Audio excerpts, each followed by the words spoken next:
So Tom here has the timer. Starts with 5 minutes, and it will count down as the person whoever is speaking is giving their talk. When Tom gives the signal, we need to start making a small amount of noise. Don't clap properly until the timer stops, at which point you applaud very loudly and cheer until the person gets off stage. And the person getting off stage now is me to welcome Ben. Thank you very much. Hi everyone, my name is Ben. I will keep this short. This is a lightning talk about solving a problem, and that problem is how to share Python scripts with your co-workers in an enterprise, also known as doing the impossible. Because we've all been there, right? There you are, you're all cool, you've got your Python code. When you get a phone call, and that phone call is from your co-worker Thomas, and Thomas works in accounting, and he's complaining to you about all the manual work he does every day with spreadsheets, and you say, Tom, look, I can automate that for you with a Python script. And so this is great, you write the Python script, but then you have the problem of how Tom's going to run it. Because you can't just get Python installed to run arbitrary scripts on his machine, because the sysadmins and the security team are not going to be that happy with that, okay? Okay, so maybe you could deploy the script as a web app, but this started as a 5-minute script, and now you're talking about setting up servers, domains, and certificates and such. This is not going to work, that's going to be too much effort, you're a bit stuck. But I have the solution for you, and the solution is WebAssembly. So, as Russell mentioned this morning a bit, we start with a C Python interpreter that we all know and love, and some very clever people have been using this thing called the Inscriptum compiler to compile that into the Pyodide interpreter, which is a full Python interpreter that runs as WebAssembly. Now, the great thing about WebAssembly is that it can run inside a web browser. So, we take Pyodide, we include it in an HTML web page, then we embed our Python script inside that HTML, and we can reference any Python libraries that we need, and then we have everything running in an HTML file that we can literally just email to Tom's computer. Now, because this is all running in a sandboxed environment of a web browser, which is just like any other web page Tom might visit from day to day during his work, the sysadmins should actually be happy about this as far as I can tell. Exactly. So here's what this looks like using PyScript in an HTML page. We can load in Python packages with versions we want. We have a small app here that's loading in pandas and plotly to basically load in some data from a spreadsheet, plot it on a map, have that plot be re-rendered whenever we change what attribute we want to use want to color our points by on the map. And then because this is literally an HTML slide deck, I can embed this Python application inside a web page and have Python code execute arbitrarily as I change it, and it actually works. Live demo, success. And thank you. And not only are you impressed, but Tom is also sufficiently impressed now. So if you want to try this out, check out pyscript.net. There's a bunch of different ways you can do this, though. If you write panel apps, there's a WASM converter. As Russell mentioned this morning, Beware apps can deploy onto web apps like this. Voichi turn a Jupyter notebook into an HTML page, or Jupyter Lite is the entire Jupyter lab environment with Jupyter notebooks and everything running purely inside the web browser. Go get the links off the recording later or take a picture now. So yeah, upload that to your brain. Now, there are a few caveats at the moment. First of all, this is bleeding edge. Every time I've tried to get something working like this, there's always been one thing that at least that doesn't quite work. So your mileage may vary, but I think it's getting better over time. It does run slower than you're used to, but there is progress being made on that. Have a look at things like Python to WASM compilation with PyToWASM and Nutka and stuff like that. Not all the Python packages that you'll want to use are supported, but surprisingly many are, to the point of you can use NumPy and scikit-learn. You could literally do full-on machine learning in a web browser if you really wanted to. There are some limitations when your HTML files are not served from a web server. If I say the word cross-origin resource sharing, those of you who have worked in web development long enough will know what the problems are going to be. Some companies might still block the download of packages from PyPI within your corporate network, so that might still be a limiting factor. And potentially, maybe there are still some security risks that I haven't properly identified here beyond running all this. As far as I can tell, this is just like running any other JavaScript page, so no one should have a problem. But if you think this is a bad idea, let me know, or comment on the YouTube video when this goes up to warn others. But well, despite these caveats, at least Tom is now happy that he can automate all his work with Python now. Thanks very much for listening to my talk. Yeah, thanks for that, Ben. And I'm sure Tom is very pleased that he can do that. Chelsea, you're up on deck on this side. But first, we have Leon, who's going to be talking about trivial board games, I think. Oh, but I can't see it now. So, Python's plenty fast. Let's race through these because I'm already 2 slides behind. So, like all good stories, this begins on a dark and stormy night. Well, actually, it was a slightly cloudy afternoon, and we were playing. The kids talked me into playing Snakes and Ladders, which I despise. Snakes and Ladders. It's the worst game. But after many hours and just endless dice rolling, it occurred to me that it doesn't actually have to end. It could just keep going forever. You could keep landing on the snake and going down. So I thought, I'd just been learning Python at the time. This was a little while ago. So I thought I'd write a quick little program and Monte Carlo it and see how long it actually takes. And so we find that there was a median of 33 rolls. There are 2 different ways of getting a nice quick game in. But unfortunately, 3% of games, if you're playing by yourself, can take more than 100 rolls, which means that you should never, ever play to second place. My kids love playing to find out who's second, third, fourth. Don't do that. Stop playing when the first person wins, or you'll be there all night. So that was sort of the end of the story for a few years, and then I got a Raspberry Pi 2, and I was like, oh, how much faster is it than the original Raspberry Pi? And I broke out OpenSSL, and while that was a nice benchmark, it wasn't really real-world enough. So I dug out the old Snakes and Ladders script, ran it on a few different versions, and that was kind of interesting. So it wasn't fair because the later versions have multiple cores, so let's get a processing pool going. And I think if you've got lots of CPU, multiprocessing is the way to go. And we can see that we're getting some pretty amazing performance. That's approaching a single thread. The Pi 5, the result there is approaching a single thread on a Zen 4 AMD 64 system, which is crazy. But while I've got lots of threads and processors running, I do have a big 16-core machine at home. Why not just run overnight and play 1 trillion games of Snakes and Ladders? And this is what we get.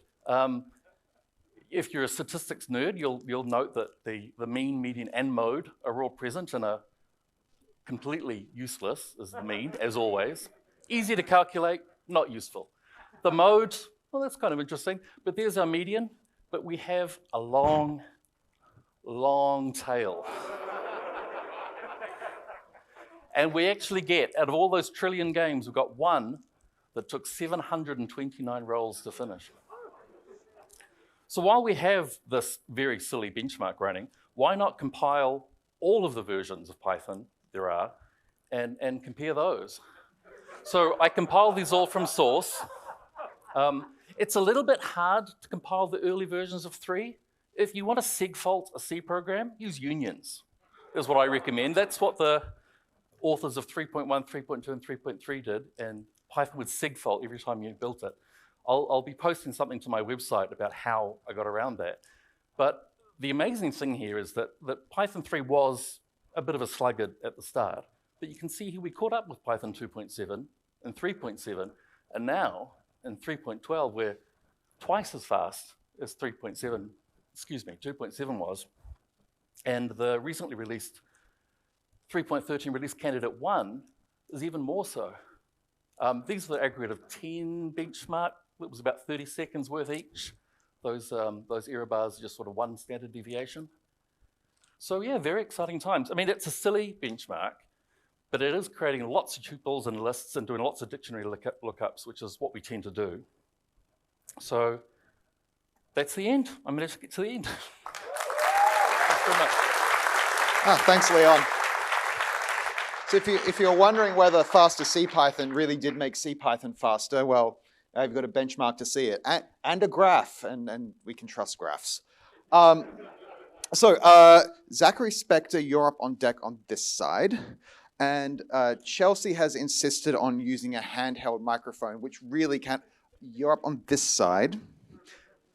Chelsea has insisted on using a handheld microphone, which can only mean one thing. You're gonna have a good time. Oh, hey, hello, you can hear me. Excellent. Cool. So what I'm doing is fulfilling my election promise. If you are part of Python New Zealand, or as previously known, NZ Pug, one of my election promises was if I was elected, I would write a Kiwi PyCon sea shanty. So I'm going to sing a couple of lines, and this is a group participation thing. So I want you all to join in. I'll sing a couple of lines, and it will be like this. If you like Kiwi PyCon, tell your friends. And then we get to the chorus, and it'll be, all write it, all test it, all lint your code with the get hooks on. If you like Kiwi PyCon, tell your friends. Cool, okay, we're going to go. Well, I've never seen the like since I've been born. A Pythonese with this here burst on. If you like Kiwi PyCon, tell your friends. Or write it, or test it, or link your code with the get hooks on. If you like Kiwi PyCon, tell your friends. There's many folks of different walks. We had a real good bunch of talks. If you like Kiwi PyCon, tell your friends. Or write it, or test it, or link your code with the get hooks on. If you like Kiwi PyCon, tell your friends. Oh, grab a line, we'll head for port. I'll tell you a tale of desktop support. If you like Kiwi PyCon, tell your friends. Or write it, or test it, or link your code with the get hooks on. If you like Kiwi PyCon, tell your friends. I met a man on level 3, he deleted Python, oh, woe is me. Oh, if you like Kiwi PyCon, tell your friends. Or write it, or test it, or link your code with the get hooks on. If you like Kiwi PyCon, tell your friends. He bricked his box, we had no luck, we had to reinstall Linux. If you like Kiwi PyCon, tell your friends.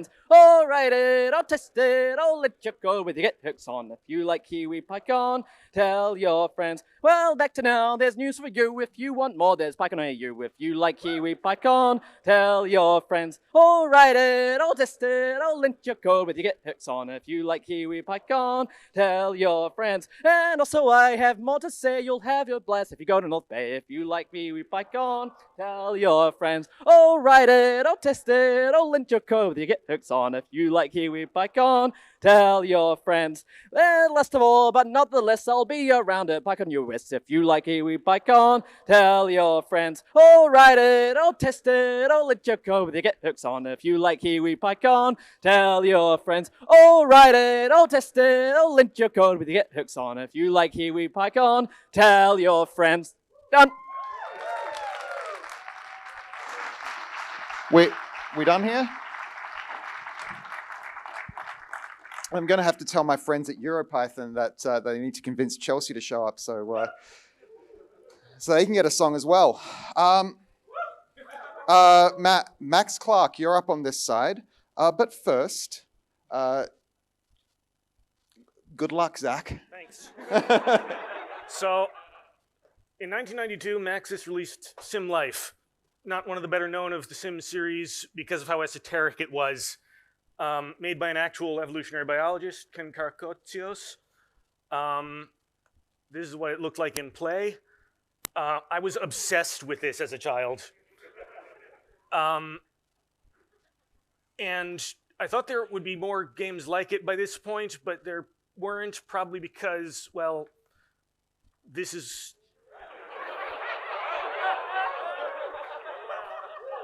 More, please. Yeah, so... I wondered why people didn't make more games like it, and I thought it probably had to do with how much world state there was and how hard it could be to track down which butterfly flapped its wings to cause the cyclone. I don't think it technically simulated it. So, this is in Form 7, the premier tool for text adventures. It offers a very useful tool for when there's too much state, the skein. This is a time stream. It chronicles many playthroughs, some of which differ at some points, others later than others, and you can click on any of those nodes to time warp to that particular state of the game. Incredibly useful, right? So why doesn't every game have that? Well, memory. Because as complex as Text Adventure World State can be, it still tends to fit pretty comfortably in a few kilobytes. So what if I wanted that for a SimLife-sized simulation game? Well, as it happened, somebody had already solved this problem. Name of Jeremiah Reed. His game is named The Golden Crone Hotel. It's awesome, check it out. He gave a talk at the International Roguelike Developers Conference of 2016 that I had the good fortune to be at. It's on YouTube. Roguelike time travel, look it up. And his solution is that every game variable isn't a variable, it's a stack. This is a slide from his presentation, by the way.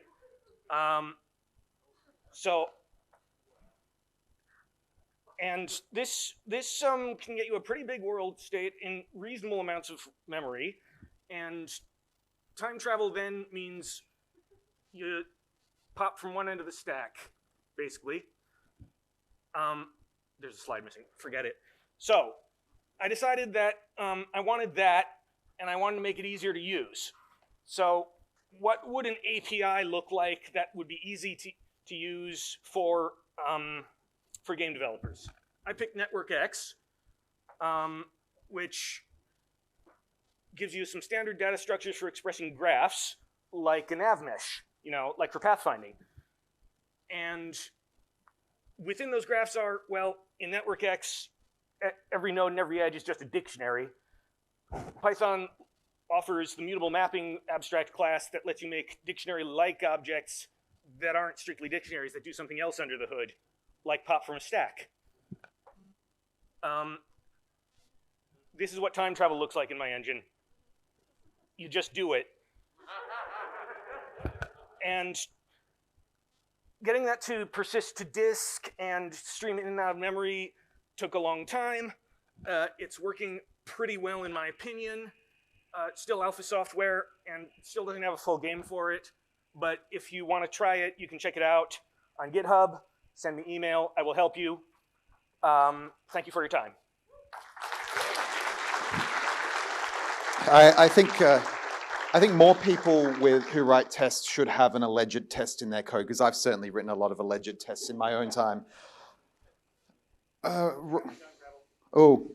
Right, hey, get off stage. Your time's up. Ryan, you're on this side. But first, Max is going to talk about cleaning up your shed. Yeah, cleaning up your stuff. So I'm Max. I work at New Zealand Stock Exchange doing Python web APIs. I've learned some things about async IO that I want to share with you. So we have a task at our hand. We want our app to cleanly shut down when AWS Fargate tells us to. We want to get the final log messages. Why would our app shut down? Exceptions which can't be handled. The sigterm event sent on the Linux system that we run our AWS app on, or keyboard interrupt running locally. So let's look at a little async IO app. So we have something that has a connection, something that might fail, and we run them at the same time with gather, right? And this is how you run your program. Actually, we don't just want to connect. We want to clean up at the end.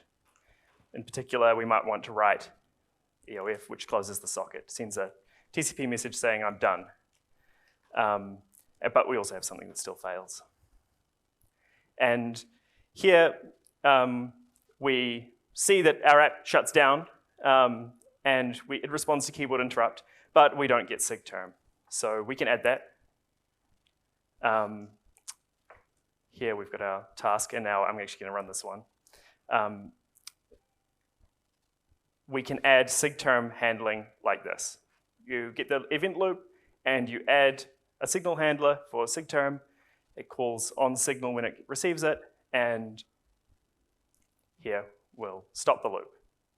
So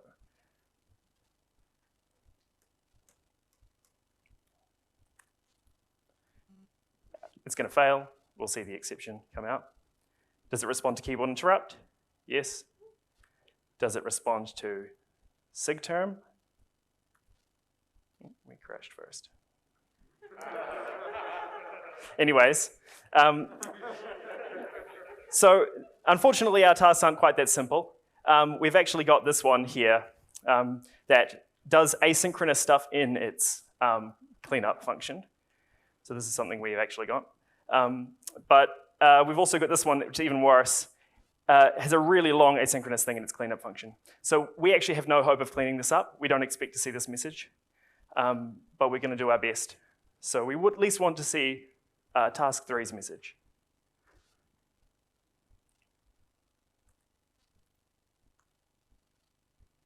Wait for it to have exception. We see it, right? Will we get it if we do the sig term? We do. But we have a problem. At the cost of some of my time, it's actually hung completely on task 4. So what have we got to do here? Well, it still responds to keyboard interrupt at least. So maybe we can go and Control-C on the production server. But probably not. So we actually need to re-implement our async.io run so that it responds to a timeout, basically. We don't want to let AWS shut our app down because we'll miss some log messages at the very end of our applications. And we'd like to get those, so we'd like to be the ones in charge of shutting down. Anyways, actually, if you noticed, we actually skipped task 3's cleanup. You couldn't see it in the logs, but there's a solution to that, which is to use task group instead of gather.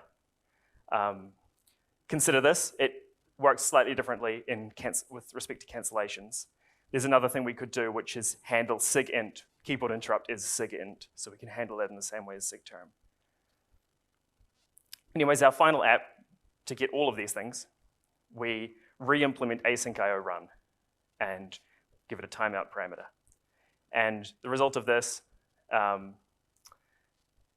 is something that works pretty much, except we'll have to additionally add an exception handler, which I didn't get to here. But if we let it fail, we will have a timeout. Oh, this is V1, sorry, hang on, V3. Yes, so wait 2 seconds for our exception, and we'll also get our timeout.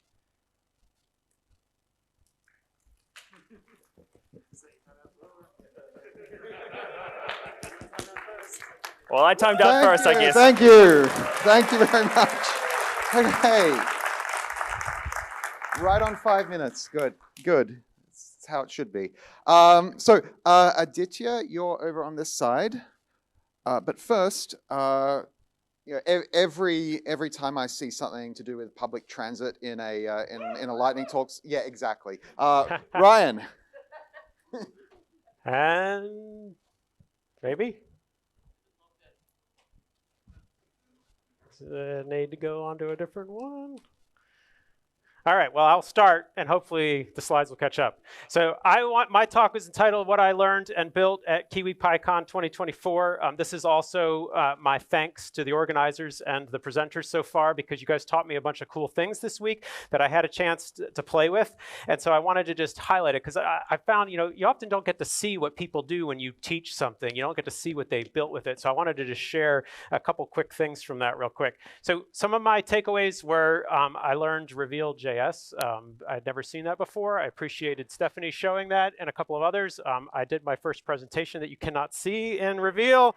I liked the walk down memory lane of remembering BASIC and the fact that we used to have to defragment our computers.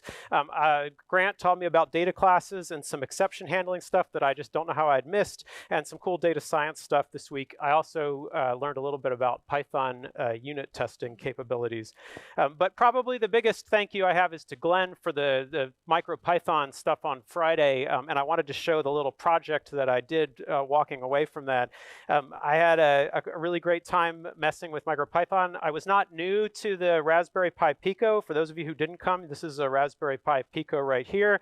I had attempted a similar project with the Pico. If I can turn my laptop around, you can see my daughter's cloud lights. If you've seen this on Instagram, I built this with the Raspberry Pi Pico. You can kind of see how I animated it, except when I first built this, I did it all in C. And that was very painful. The build stuff was quite a bit harder. And so it was really fun coming back to, on Friday, actually using this, the Pico and putting MicroPython on it instead of C. So I also had this little piece of e-paper I'd bought ages ago but never did anything with, wanted to hook it up to the Raspberry Pi Pico, and it's got just a perfect harness. They just attach right together, and I thought, what can I do with this? My idea was to maybe I live very close to a Metlink bus stop. I wanted to have a little dashboard in my house that was showing me when the buses were coming, so I could just take a quick look in my kitchen and know how quickly I had to run out the door to be able to catch the next bus. So I got this all together. Metlink has a open API here in Wellington. You just have to go sign up on their website, and it'll give you access. They have one call that you just give it the stop ID, and it returns to you all the upcoming buses that are going to hit it. I went ahead and just linked this up into my code. Any chance it's blinking? No, still not. And got it. I had to put the code onto the Python or onto the Pico so that it would query the Metlink API, pull the bus data down, and you probably can't see it all the way in the back there, but now it says 2 and the number of minutes and the time that bus is going to show up. So now I've got my little Pico device that will give me the time that the bus is coming right outside. This actually was really interesting because it made me reflect on something that Grant also said in his talk yesterday. He said, shrink the think. And I thought to myself, you know, when I was using C on my Cloud Lights project, I had to worry about all this extra stuff. I had to worry about the build chain. I had to worry about making sure that I didn't have any C memory errors and stuff like that along the way. It was just so much slower. And as I thought about why did I do that, I thought, why didn't I just try MicroPython? Well, I had this impression that MicroPython was actually going to be really, really slow. And so I prematurely optimized my code and just chose a very poor build chain. This was a really great demonstration to say, hey, this can keep up. And even if it's not going to show up here, I'm going to try to redo the Cloud Lights now. And Chris, you've talked about misuse of decorators. Well, the MicroPython and the Raspberry 2 integration really misuses decorators for programming this to do the Cloud Lights stuff in the official example. So you'd appreciate that. And it looks like we've almost got the screen working right when I'm all done. So thank you very much.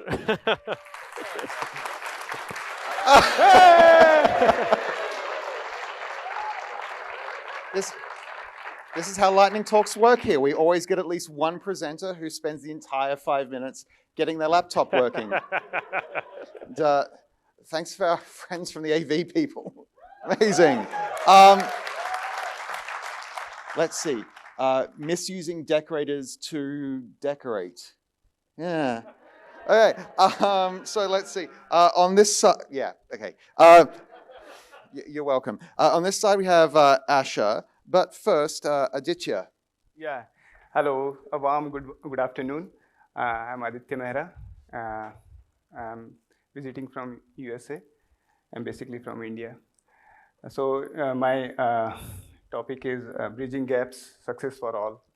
As we know, the core idea of Python is like going with the community and giving back to the community as much as possible. As I also think in the same manner, like alone we can go miles, but with a community we can go light years. Yeah. So this is so I would like to tell about myself, like how I'm giving back to the community and how it started. I moved to the USA 2 years back as a migrant from India. And as soon as I reached there, I thought to just somehow I need to give back to the society where I'm at the best place. And I should give back to the society across the globe. So as soon as I reached there, in few months, I contacted around 75 NGOs across the USA and told them that I can help in any manner, like technical, non-technical. So what I'm doing right now, like some of the things which I come along is like I'm teaching girls online in Afghanistan and refugees in the USA for English and soft skills. And I'm involved with a nonprofit called Eagle Academy, which is Washington, DC based. Also, I'm teaching computer science and Python online across the globe, including people from Ukraine and other people, improvised people across the globe. And I'm taking yoga and meditation classes daily in my community in the USA, along with writing weekly newsletter on technology, all of free of cost. And yeah, I'm teaching kids with the Python, specifically with the Raspberry Pi and BBC Microbit community. Along with my son, he's helping me a lot. His name is Rudrans, and I told him that I'll be talking about him. Yeah, yeah, he was too happy. And actually, it is his idea. And we are going to start a company, a non-profit called Bridging Gaps Tech for All. So also I'm volunteering in various organizations, which specifically working with the organizations working on teaching STEM programs in the USA. Regularly volunteering in PyCon India and volunteering in PyCon USA 2024 and in Pi Ohio 2024. Yeah, so just thought to just share. I cannot share my screen, right? Can I share my screen? Oh, okay. Yeah. So this is Eagle Academy. Just I want to tell people like what we are doing. We are we are helping refugees, Afghani refugees, which are under Taliban rule, and we are helping them in any manner in the Afghanistan and here in the USA. And this is my meetup, which I am teaching. This is me host. I'm taking classes properly each week, and this is my my weekly newsletter free of cost for the people. Thank you. Thank you very much. So over on this side we have Aurynn. This side. But first, Asher is going to tell us about a website that doesn't exist anymore. So, hi everyone, I'm Asher. This is a short story about why generic utility companies game is currently offline. Quick disclaimer I feel like I should probably put in, not endorsed by my employer, probably not endorsed by anyone really, and I have nothing to do with generic utility company. With that out of the way, I got an email. Utility company is running a game. Great, everyone loves games. This is lovely. In the game, the top scores each week will go into the draw to win a prize, a toaster. So I'm pretty keen on this toaster. I'm going to have a shot at playing this game.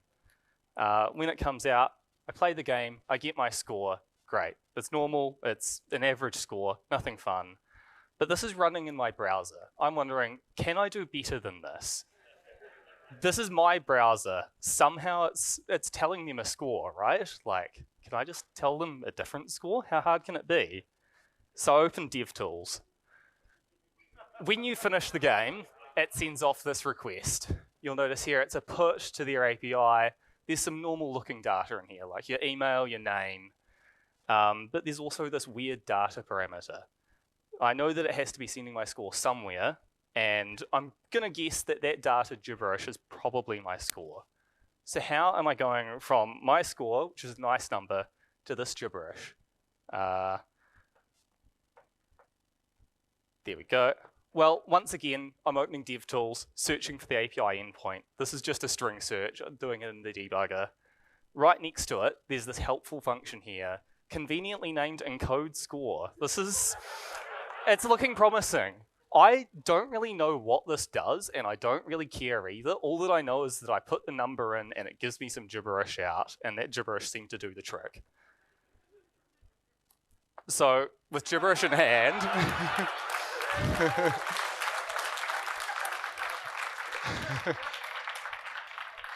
I send that put request off again with my new friendly gibberish, and I'm at the top of the leaderboard.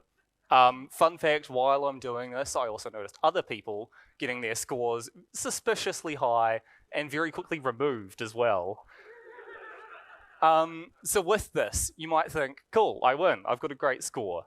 Well, this isn't quite over. You might notice the put on this API request. Yeah, I think some of you can see where this is going. This is looking a bit like a REST API, right? What would happen if I change that to a get? What happens if I just get the users? Well, given where this talk is going, nothing good. It turns out that it conveniently returns a list of everyone who's played the game, whether they're a customer and their email address too.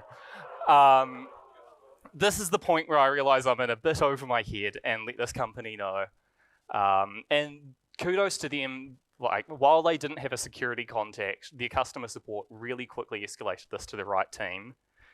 And that pretty quickly takes us back to the start. Within 24 hours, the game was down, and unfortunately, I think it still is to this day, but I'm hoping soon it'll come back and I can try getting a high score again. And I still don't have that toaster.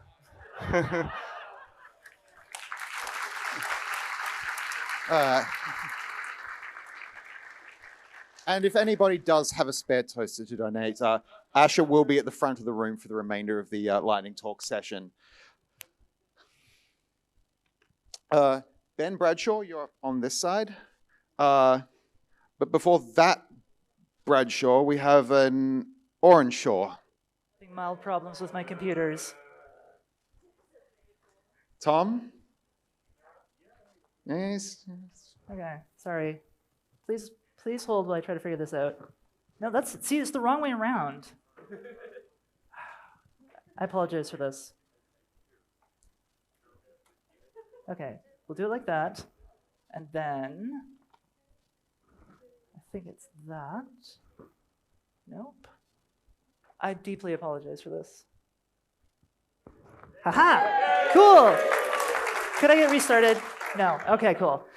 Hi, I'm Aurynn. I'm a DevOps consultant at IARA. I run the Mastodon Instance Cloud Island. Join the Fedi!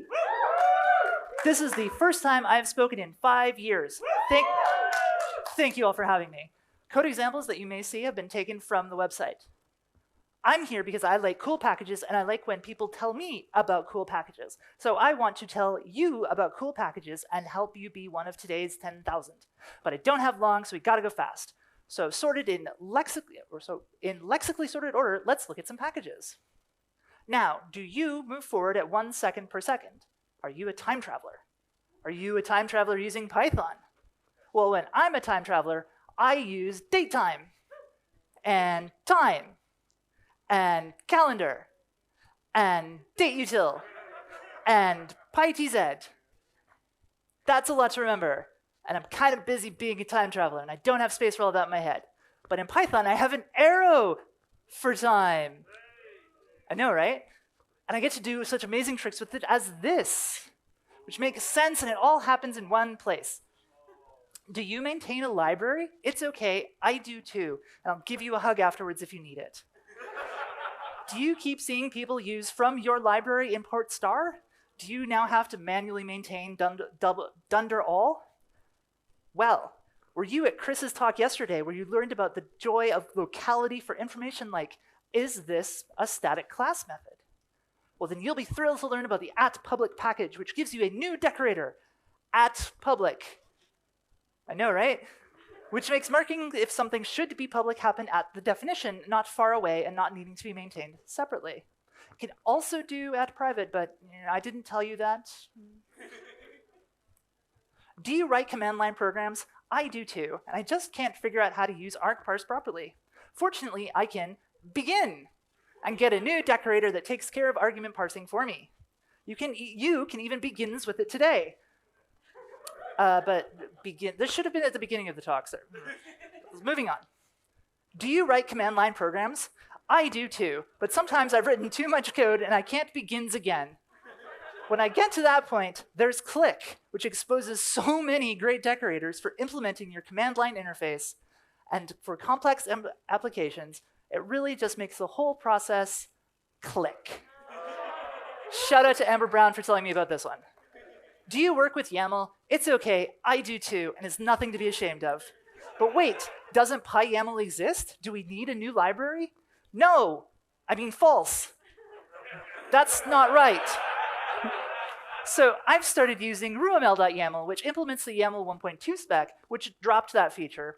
So parsing YAML is less surprising, letting no stay as no, on not mean true, and using the country code for Norway will no longer cause an existential crisis for Scandinavia.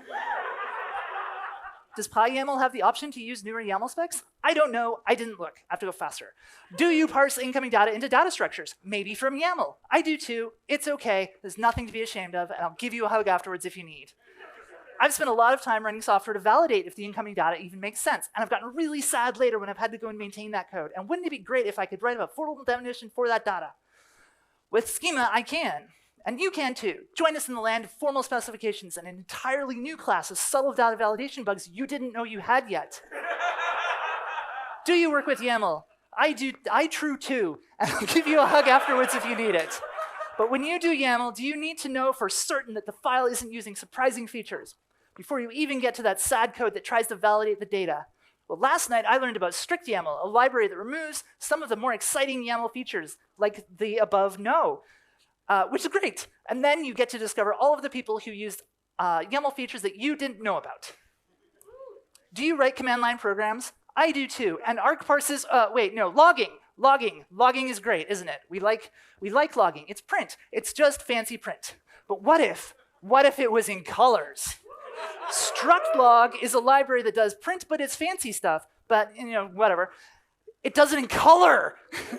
Shout out to Tom Eastman for telling me about this one. Okay, that's it. Here's the full list. This has been great. Tell your friends about the cool packages you use. Help them be one of today's 10,000. Wait, no, you're a time traveler. Tomorrow's 10,000. I've been Aurynn. I think I still am. You've been lovely. Thank you.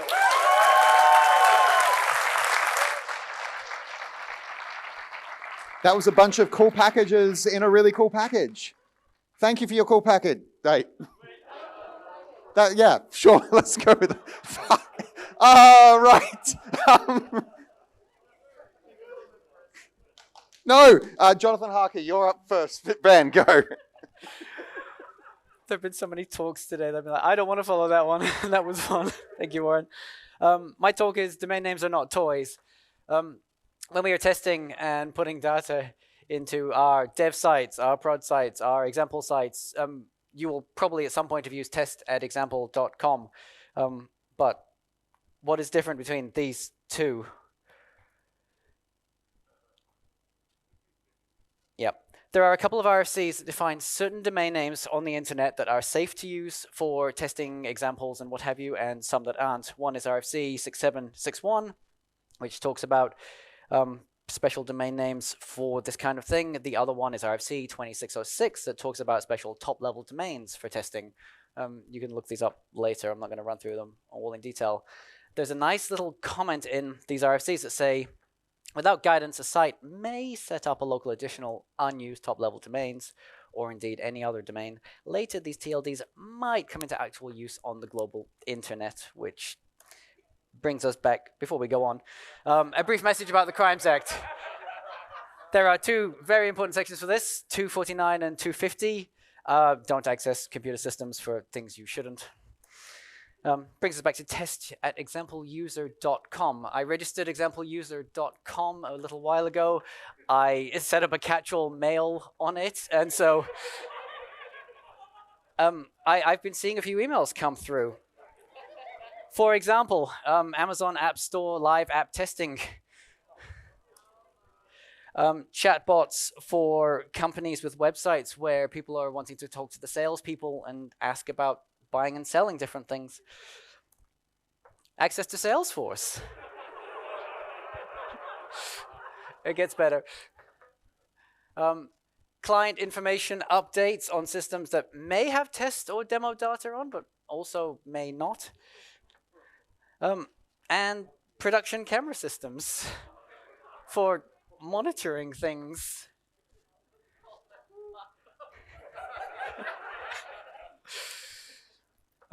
So this brings us to today. I don't own exampleuser.com anymore. I don't actually know who does. I've closed the email account and scrubbed all the emails I had. But there's any number of combinations of different domains that you can use for your demo sites that you actually really shouldn't. So what is safe to use? If you're throwing demo things up online in documentation, or you're throwing them into websites to show to people, example.com, example.net, and example.org, they're all safe to use. The IANA are the ones that have those routed so that they don't go anywhere. They're pretty safe to use.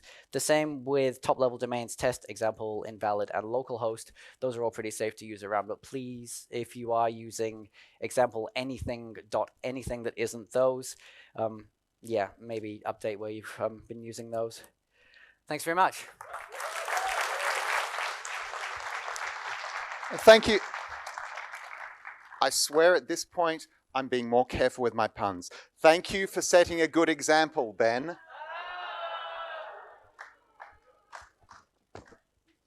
All right. Daisy, you're up on this side. But first, Jonathan Harker, who is going to be talking about horns. Horns.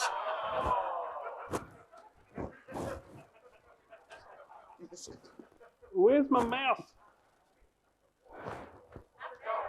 Oh, there it is. Hey. Okay.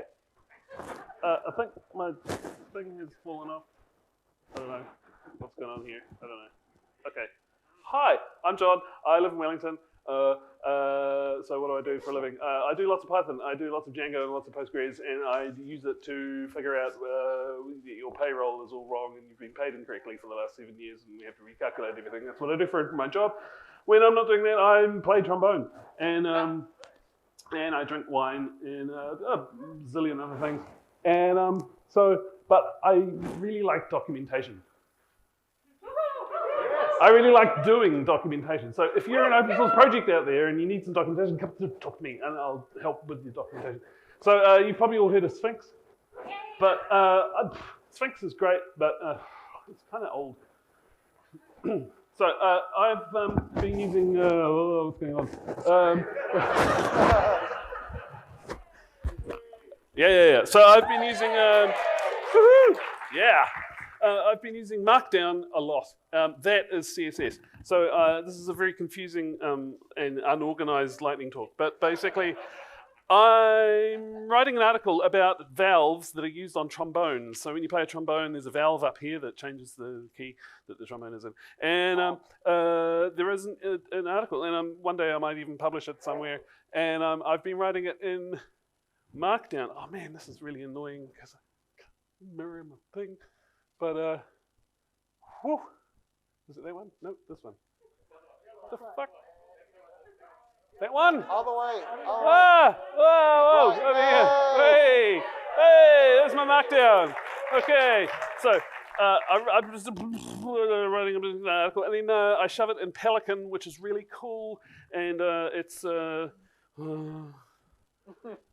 you can go to Pelican, and it's a thing, and it's a static site generator, and basically you just use it. And oh look, an unrelated article about Sagrantino, which is a grape variety. Hey, but also my article about instrument valves, and you can use Markdown to include pictures and cool diagrams and more stuff and things about valves on trombones and blah blah blah, and image credits, and then all the notes, and then you can use references. There's a way to do footnotes and all that crap. What the thing is that this means that you don't need to use LaTeX.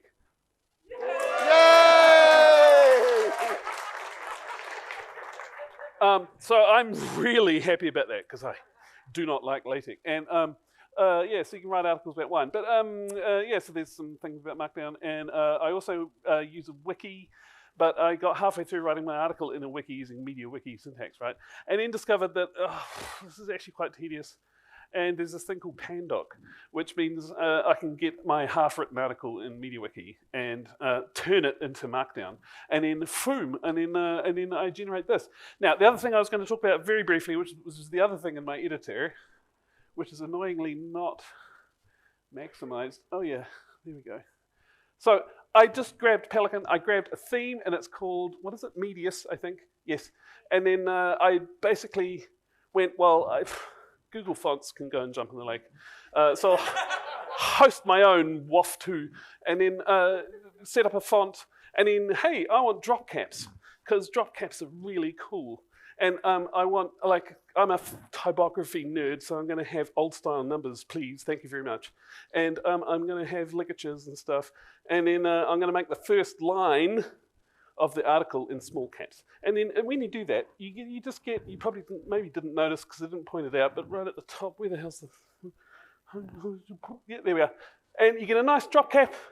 The first line's all in little caps, and the numbers, when you see them, are in the little sort of, you know, and the cool thing about doing this is that you're using a font. This is Garamond.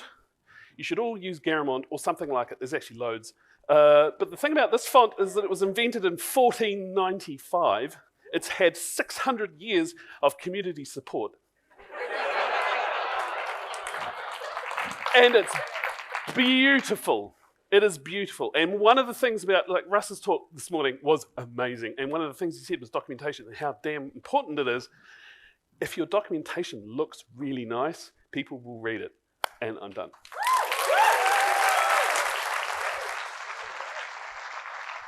Thanks. Thank you. I'm a Mac user, and so my views on Garamond are quite narrow.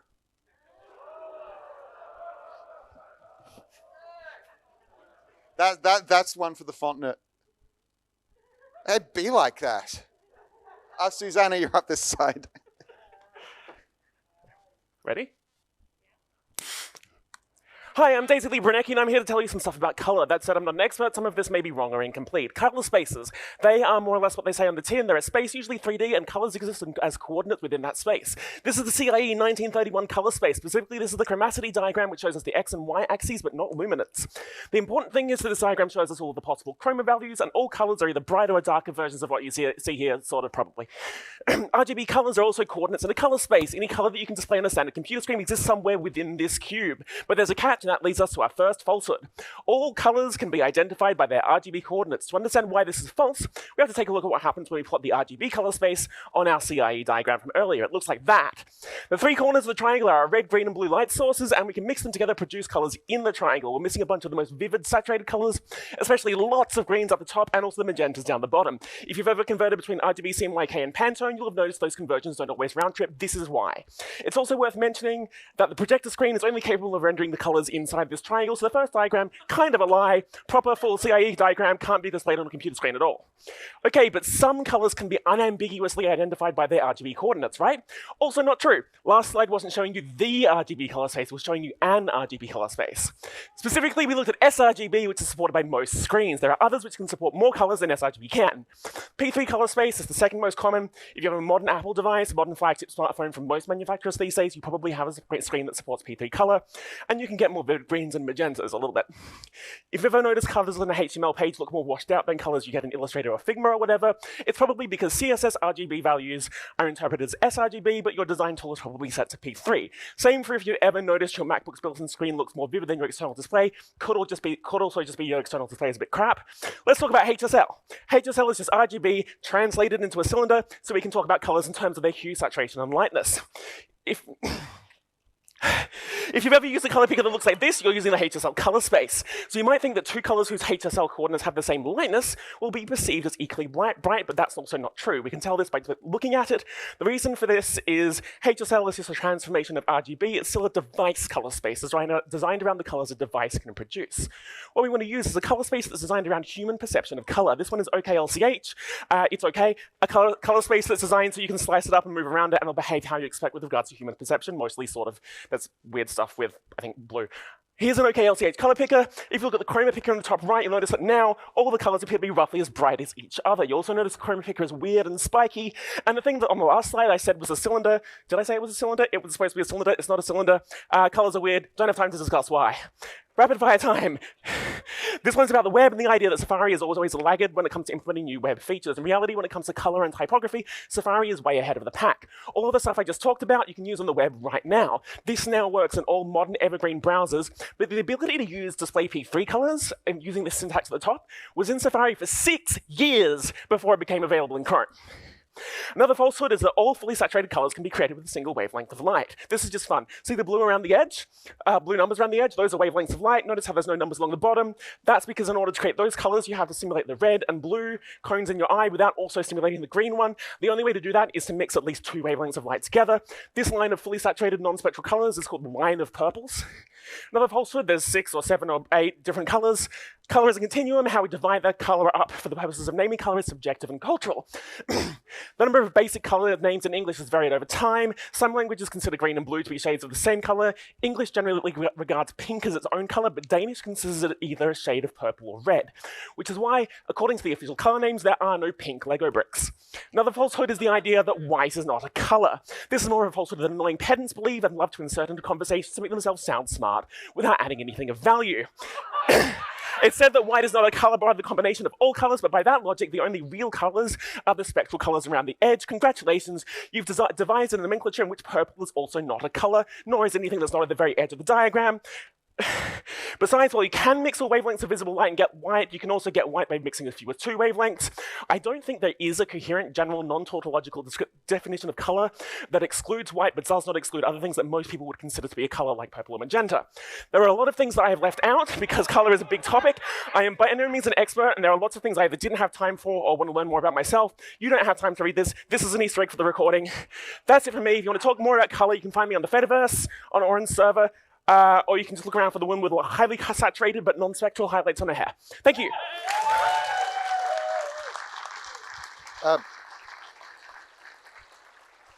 So next time, timekeeper, I need to remember to give Daisy only 2.5 minutes. Well, I mean, if you speak at twice the speed of everyone else, same amount of information as everyone else.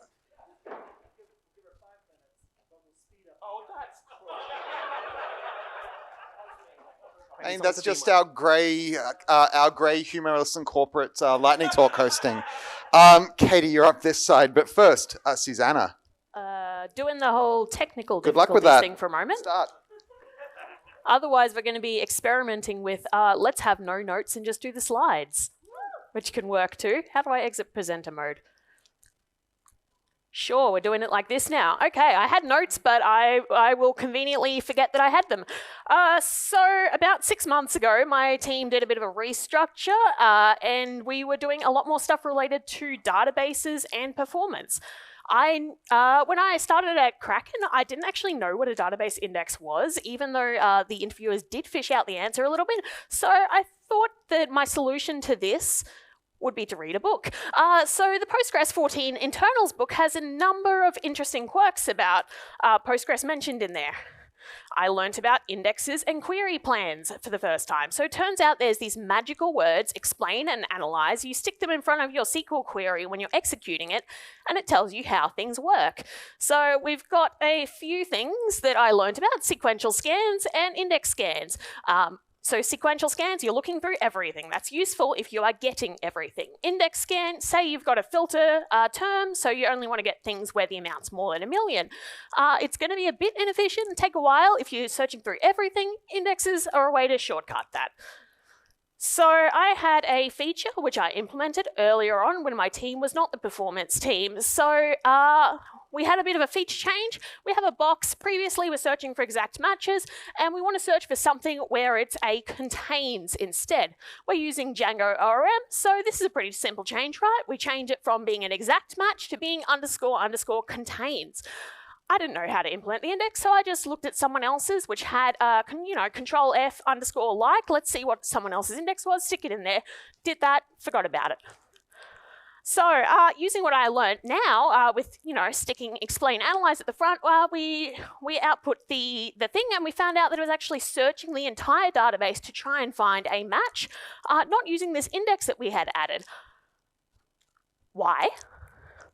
So it turns out with like filters, because of the way that it's stored as a tree, it only uses characters before the first wildcard for tree traversal, essentially meaning that this contains, which automatically changed from Django into this like query, was not actually using any of the indexes that were added, which were named like. Conveniently, db index equals true in Django happens to like adding an index like this. So I decided to try and investigate some alternative solutions. Conveniently, there's a Postgres trigram package which you can use 3 characters in order to match. This is more approximate than specifically exact matching, but it was useful for the scenario I was looking at. Now to learn how to install database Postgres packages.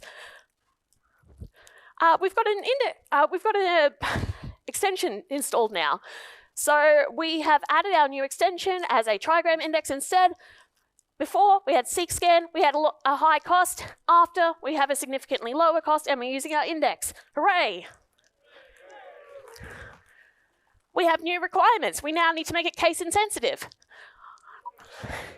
Once again, we have a search term. We need to find the thing. Contains. Let's just change it to iContains. That's easy in Django, right? So we just changed it from like to iLike, so we don't need to do anything, right? The Postgres trigram says that it supports all of these operators. In which case, we redid the same thing. We found that, yes, the cost is back up to what it was before because it's not using this index that we just added. Changing the index, and also fun fact, you need to actually explicitly install the app, tell it to install the op classes, otherwise Django yells at you in very inconvenient ways. But we got the new one installed and everything is working beautifully again. Summarizing the journey, I'll talk about more at PyCon AU. Thank you, everyone. Well, thank you for explaining what you did with Postgres. Explain.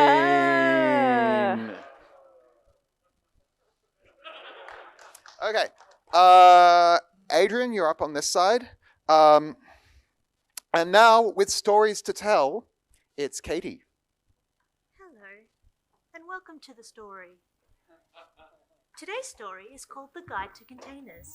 Can you see the giraffe on the boat? There she is. Once upon a time, there was an app called Phippy, and she was a simple little app. She was written in PHP and only had 1 page. Have you ever written a single-page app before? She lived on a hosting provider and shared her environment with other scary apps that she did not know and did not care to associate with. She wished she had an environment of her own, just her and a web server that she could call home. One day, a kindly whale came along, and he suggested that Phippy might be happier living in a container. She asked how this could help her, but the kindly whale only ever replied with 1 word, Docker, Docker, Docker. No matter the inquiry, the whale never gave any more information, and so overcome with pressure, Phippy containerized. And the container was nice, but it wasn't very useful just floating around. Phippy asked if there was anything that could be done to improve the situation. But the whale buggered off because it had no business plan as soon as it ran out of venture capital. Suddenly, a ship appeared on the horizon, made of dozens of bash scripts all lashed together. Can you see the bird? There he is. Hello there, friend PHP app. My name is Captain Cube, said the wise old captain. The beady-eyed owl stared into Phippy's soul. I'm Phippy, said the little app, somewhat terrified at the unblinking visage of the golden aven assailant.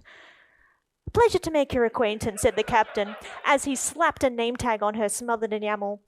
Phippy noticed the delicate configuration now affixed to her and was careful not to make any sudden movements lest the white space misalign and become impassable. The captain suggested the app might like to move her container into a pod on his ship, and so Phippy moved inside a pod upon the giant ship, somewhat concerned as to why the captain felt she needed to be hidden away from the rest of the world. Phippy didn't get many visitors at all while she was on the ship. She sat alone wondering where all her friends had gone. It was many months before the captain noticed a misconfigured ingress that prevented her from getting any traffic. Oh, there you are, you little, the captain muttered. Just a little config mishap, not to worry. But Phippy worried if the captain was all right. He seemed like he'd been on call all night, trying to steer the awkward hodgepodge of a ship and failing miserably. The captain sighed. You see, the thing is I'm captaining a Kubernetes cluster, and I didn't realize what I would be taking on when agreeing to captain this ship. I wasn't told how much work it would be, and I didn't realize how much trouble you would be. You see, I fixed the networking issues, but now that you're getting requests, you're auto-scaling way too much. Phoebe turned around and noticed all the orphan replicas around her. I'm going to need to take a look at your application code, Phoebe. I'm going to need to see what's wrong with you. No, you can't look inside my code, Phoebe wailed. No one had looked at her code for years. Who knew what was going on in there? The utter disrespect for her privacy. She would not let the captain just poke around in her private methods. Listen, you can't just be containerized and expect to work. We need to audit you. We need to check what you're running and why you keep restarting. Phoebe recalled the lack of information the kindly whale had given, and slowly she began to understand. Phoebe had been made many years ago, and she was indeed a PHP app, but she was old, incredibly old. Could she still be trusted? Was she safe to be around? Was she a security risk? She knew that for the safety of herself and for those around her and for the cluster as a whole, she had to make sure she was okay. She liked her new home and wanted to keep it safe. She knew it was for the best. She knew she had to be audited. And so Phoebe let the review happen. The captain sent Goldie the gopher into Phoebe's quarters. With a sigh, Phoebe handed over a copy of her application code. And so Goldie began a static analysis of the vulnerabilities in Phoebe's application container. Tests would show that Phoebe was written in PHP 5.2 and was riddled with security vulnerabilities. She would later be decommissioned and replaced with a small Flask application.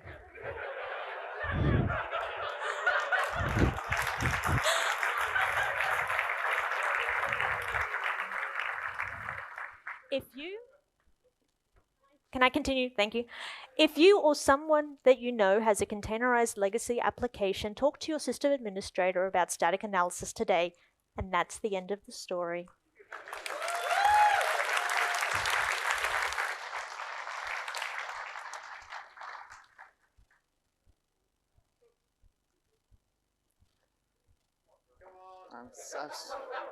I'm sad. Adrian, it's your turn, and it's the last lightning talk. Oh no. Sorry. Okay, hi, I'm Adrian Turjak, also known as Unaccept, and I'm going to be talking about my rather unexpected adventure in a notification system rewrite.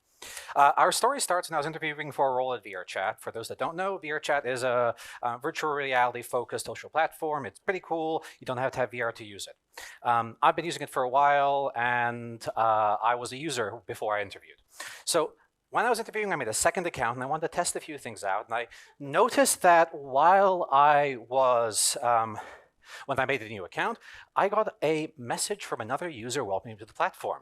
So I looked at that user's profile, and I saw this.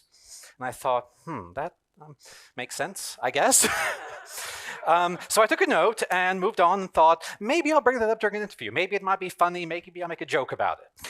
And so, you know, they hired me. And within a month of being there, I realized that the systems we're going to be building needed notifications. Many of them. And I'm like, shit. So I look at the code for the old system, and I realize that most of it's hard code, that the clients are all configured for each notification type to do a specific thing and call a specific API. And any new notification type you want to add, you have to do this on every client. And I thought, but why? Well, can we abstract that? What does a notification break down into? What do we need to make them work? What can we do? And can we just make it maybe a choice proxy back to the API? So here I am, 4 months in, redesigning the notification system, trying to build a new one, and pitching one that's entirely data-driven and has the client basically proxy the choice back to the API, which then itself decides how to handle which type of notification and how. This moves all the complexity from notification into a shared spec, and the logic almost entirely becomes API side. The client just implements the spec, and then it renders what it gets and responds and sends that to the generic respond API with a notification ID and chosen response. I remind you, this was a side project, not my main one. And then the features I helped build went live, notification system goes live, and without the need to ship any new version of the client app, we're able to adjust notification logic server side.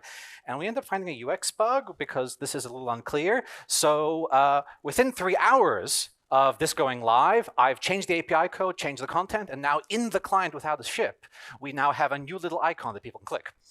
And I'm like, all right, cool. And the story doesn't end here, though, because I realized partway through that a notification kind of looks like a step in a text adventure.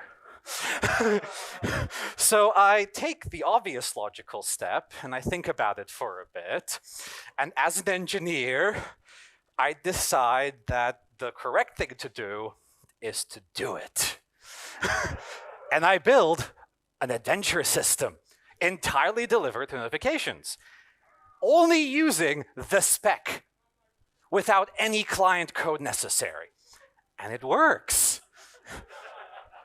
Okay, all right, and basically the client responds and the API goes, cool, I know what the next step is. Here you go. And you know, this is just an internal jam project, right? This never hit production, right? Wrong! We shipped this. This was reviewed. This year for April 1st, we shipped a text adventure and leaked it to people so that they could help VRRat take over our system and hack our Twitter. It became part of the story. And how does this actually work? Well, it's a lot of YAML and a Python script that mostly sends to the API. It's the only part of Python, and it actually uses click for the command line arguments. Basically, you define the adventure, a bunch of starting variables that are stored in the user state, and then everything else is steps within steps and lots of steps. Essentially, yeah, it's made up of steps with response options that lead to other steps, with each step having additional, with an optional Ansible style condition statement, and global variables that you can update when each response is chosen. It's just steps with each other steps and can even loop on themselves, and special logic that you can then reuse for templating in the steps and all kinds of really cool, silly stuff. It's a very basic system, but you can do a lot. And, you know, cool. But that's it, right? Well, no, not quite. Because I've done this talk before internally at VRChat in a much longer technical sense. And I had very similar slides too. And I wouldn't reuse the same jokes, right? But I kind of wove that presentation into a narrative because remember that message? Maybe I joined VRChat just to fix this system because I'm no longer there. And before I left, I finished rewriting most of this so that now they're on this. And now we go back to this slide and you realize that the adventure is the adventure system itself, not the notifications. Thank you for listening. Thank you, Adrian. You just never know what's going to pop up when you start working with notifications. Okay, good. We're happy? Okay, that is the end of our lightning talks. Let's see, a big thank to our hired help in AV who didn't know they were going to be wiring up microphones an hour ago. To Frank up the back who heard me ranting about how we wouldn't have a second podium on the stage, and then said, oh, I made a second podium for you. So thank you for that, Frank. This made lightning talks work how I prefer them to run. Thanks to all of you for tolerating me and every single bad joke that I made while on stage. And okay, most of them. And thank you to all of the speakers that we had. Your lightning talks were fantastic, and they are, as Tom said, really the highlight of the conference. So thank you all.